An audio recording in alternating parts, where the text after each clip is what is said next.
Le journal de 6h30, Fanny Marceau. Bonjour Fanny. Bonjour Alexandre, bonjour à tous. Vous avez le réflexe de lever le pied à l'approche d'un radar fixe. Eh bien, ce n'est pas suffisant pour éviter les amendes, car les voitures radars se multiplient.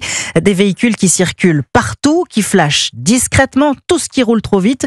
Aujourd'hui, elles ne sont que 90, mais elles devraient être 300 d'ici la fin de l'année et débarquer dans de nouveaux départements comme les Bouches-du-Rhône. À Marseille, mauvais élève de la sécurité routière. C'est une société privée sous contrat avec l'État qui assurera ce service.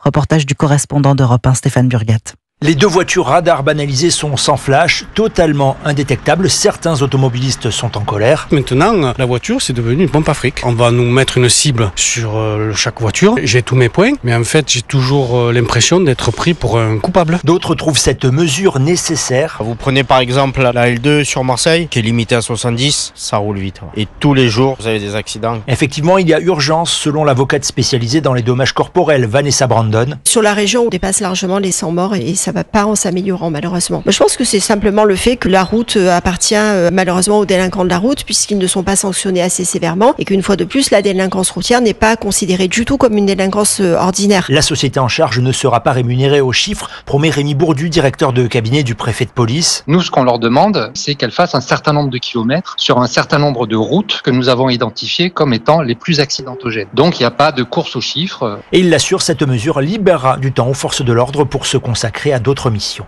Marseille, Stéphane Burgat, Europe 1.